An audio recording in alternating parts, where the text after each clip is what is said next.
Assalamualaikum warahmatullahi wabarakatuh. Bismillahirrahmanirrahim. Alhamdulillahirabbil alamin. Wa bihi nasta'inu ala umri dunya waddin. Wassalatu wassalamu ala asyrafil anbiya'i wal mursalin sayyidina wa maulana Muhammad wa ala alihi wa ashabihi ajmain. Amma ba'd. Yang kami banggakan seluruh siswa-siswi peserta didik kelas 11, marilah kita memuji dan memuji kehadirat Allah Subhanahu wa Ta'ala yang senantiasa melimpahkan rahmat, taufik dan hidayahnya sehingga kita dapat melanjutkan pembelajaran kita bersama. Sholawat dan salam tidak lupa kita haturkan kehadirat junjungan kita Nabi Agung Nabi Muhammad Sallallahu Alaihi Wasallam. Ya, untuk bab ini kita akan melanjutkan ke bab 6, yaitu yang berjudul Membangun Bangsa Melalui Perilaku Taat, Kompetisi dalam Kebaikan dan Etos Kerja. Ya, dalam bab ini subbabnya nanti kita akan membahas tentang tajwid dari Quran Surat An-Nisa ayat 59, Quran Surat Al-Ma'idah ayat 48, dan Quran Surat At-Taubah ayat 105.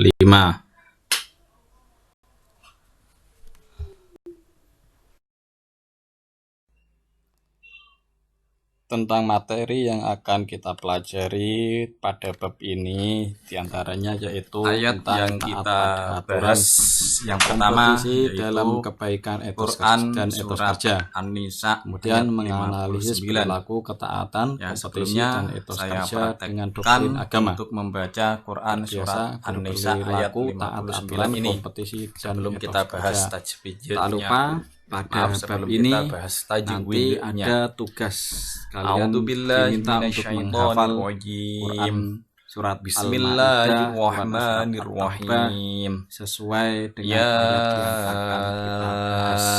Ayyuhalladzina amanu ati'ullaha wa ati'ur rasula wa ulil amri minkum فَإِن تَنَازَعْتُمْ فِي شَيْءٍ فَرُدُّوهُ إِلَى اللَّهِ وَالرَّسُولِ إِن كُنتُمْ تُؤْمِنُونَ بِاللَّهِ وَالْيَوْمِ الْآخِرِ ذَلِكَ خَيْرٌ وَأَحْسَنُ تَأْوِيلًا صَدَقَ اللَّهُ الْعَظِيمُ.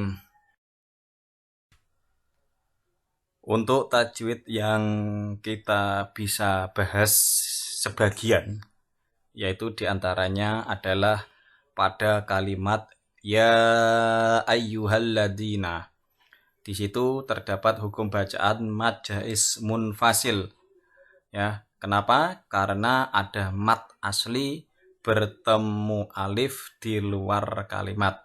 Ya, yang disebut mad jaiz munfasil ialah ada mad ya bertemu hamzah di lain kalimat, panjangnya 2,5 alif atau 5 harokat. Kemudian pada lafadz atau kalimat amanu disebut bacaan mad badal, yaitu dengan alasan huruf alif bertanda baca fathah berdiri. Ya, yang disebut mad badal adalah ketika ada huruf alif bertanda baca fathah berdiri. Kemudian pada lafadz ati'ullaha, ya, di situ mengandung bacaan tafkhim, ya, dengan alasan yaitu lafadz jalalah didahului tanda baca dhammah. Sementara yang disebut tafkhim adalah ketika ada lamnya lafdzul jalalah, yaitu lafadz Allah yang didahului fathah atau dhammah, maka dibaca tafkhim atau tebal. Kemudian pada kalimat wa ulil amri, di situ terdapat bacaan alif lam qamariyah al amri, alif lam qamariyah atau idhar qamariyah, yaitu ada huruf alif lam atau al berhadapan dengan huruf qamariyah, diantaranya adalah alif atau hamzah. Ya, huruf komariah ada 14, diantaranya alif, ba, jim, ha, kho, dan seterusnya. Kemudian pada kalimat fa in tanaza'tum itu mengandung bacaan ikhfa hakiki, yaitu nun sukun bertemu tak. Sementara yang namanya ikhfa hakiki adalah ketika ada nun atau sukun, ketika ada nun sukun atau tanwin bertemu salah satu huruf 15, diantaranya adalah ta, sa, jim, dal, dal, za, sin, shin, dan seterusnya. Itulah yang disebut ikhfa hakiki. Selanjutnya kita membahas Quran Surat Al-Maidah ayat 48. Yang diantara ayat ini membahas tentang etos kerja. Saya praktekkan, diperhatikan. A'udzubillahi minasyaitonirrajim.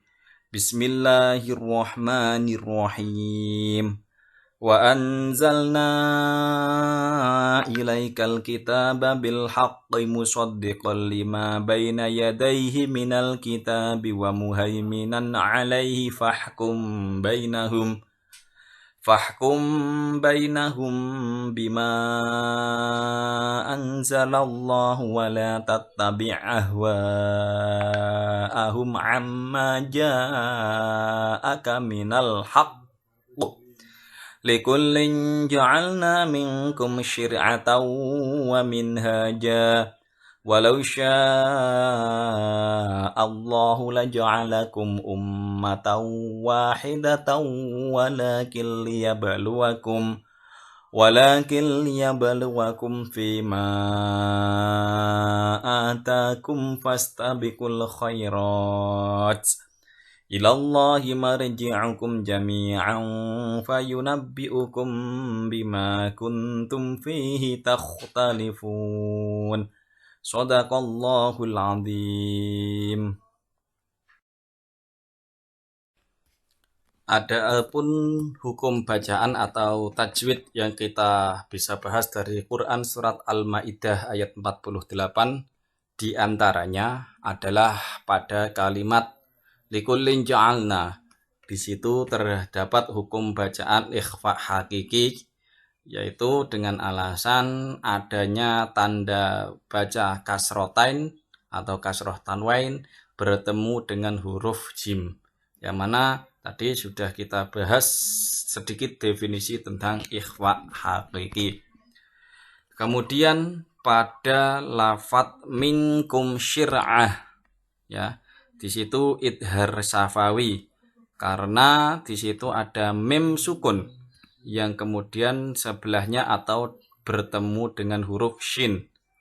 Ya, yang namanya idhar syafawi yaitu ketika ada mim sukun, mim mati bertemu selain mim dan ba, maka hukumnya adalah idhar syafawi. Kemudian pada lafadz wa minhaja, ja di situ diwakofkan, ya, maka ada bacaan mad iwat. Sementara mad iwat sendiri adalah tanda baca fathah, tanda baca fathatain atau fathah tanwin, ya, yang diwakofkan selain tak marbutoh. Itulah yang disebut mad iwat. Kemudian pada lafadz kalimah walau sya'allah, ya, di situ terdapat bacaan mad wajib mutasil. Yang namanya mad wajib mutasil yaitu ketika ada mad bertemu dengan hamzah dalam satu kalimat. Di situ ada sya, yang mana sya tersebut adalah bacaan mad kemudian diikuti hamzah, maka mad diikuti hamzah dalam satu kalimat disebut mad wajib mutasil.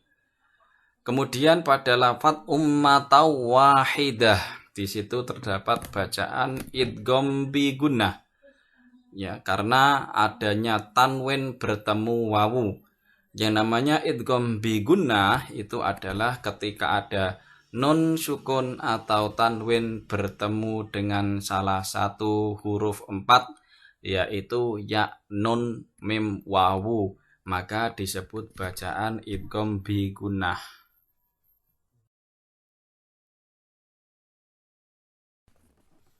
Selanjutnya kita bahas pada Quran surat At-Taubah ayat 105. Ya. A'udzu billahi minasyaitonir rajim. Ya, perlu diperhatikan sebelum saya lanjutkan untuk membaca Quran surat At-Taubah di pertengahannya tidak diperkenankan atau hukumnya makruh untuk membaca basmalah. Maka ketika di pertengahan Quran surat At-Taubah mulai dari ayat kedua sampai akhir surat At-Taubah cukuplah kita membaca ta'awud. A'udzu billahi minasyaitonir rajim. Wa qul i'malu fasayarallahu 'amalakum wa rasuluhu wal mu'minuna wa saturadduna ila 'alimil ghaibi wasyahadati fayunabbi'ukum bima kuntum ta'malun. Shadaqallahul 'azim. Adapun hukum tajwid yang kita bisa bahas sebagian dari Quran surat At-Taubah ayat 105 ini adalah pada kalimat fasayarallahu. Di situ terdapat hukum bacaan tafkhim, yang mana terdapat lafdzul jalalah, lafadz Allah yang sebelumnya berupa harokat fathah. Maka lam jalalah harus dibaca tafkhim atau tebal. Kemudian pada kalimat wal mu'minuna terdapat bacaan alif lam qamariyah, karena di situ ada alif lam atau al yang setelah al kemudian diikuti huruf qamarih yaitu berupa mim, ya, al mu'minun, ya, wal mu'minun. Itulah yang disebut bacaan alif lam qamariyah atau idhar qamariyah. Kemudian pada wasyahadati di situ terdapat bacaan idgham syamsiyah atau alif lam syamsiyah, yang mana dengan alasan ada alif lam atau alif lam atau al, alif lam atau al bertemu huruf syamsiyah yaitu shin, ya, dan bertasydid, maka alif lam atau al dihukumi alif lam syamsiyah atau idgham syamsiyah. Kemudian pada lafadz fayunabbi'ukum bima, ya, di situ terdapat bacaan ikhfa syafawi karena adanya mim sukun bertemu ba. Ikhfa syafawi adalah ketika ada mim sukun bertemu ba. Kemudian pada lafadz atau kalimat ta'malun pada akhir ayat, ya, di situ tersebut bacaan mat arid lis sukun. Ya, definisi mat arid sendiri adalah ketika ada mat bertemu huruf hidup kemudian dibaca wakof atau dibaca mati, maka disebutlah mat arid lis sukun. Ya, ada huruf lu kemudian nun, ya, di akhir ayat nunnya dimatikan, ta'maluna, maka itu disebut bacaan mat arid lis sukun. Demikian pembahasan tajwid yang berada pada Quran surat An-Nisa ayat 59, kemudian Quran surat Al-Maidah ayat 48, dan kemudian adalah Quran surat At-Taubah ayat 105. Walaupun hanya bisa kita bahas sebagian, semoga memberikan ilmu yang manfaat, barokah untuk kita pribadi dan untuk orang sekitar kita pada umumnya. Demikian, wal afu minkum, wallahu a'lam bishawab. Wassalamualaikum warahmatullahi wabarakatuh.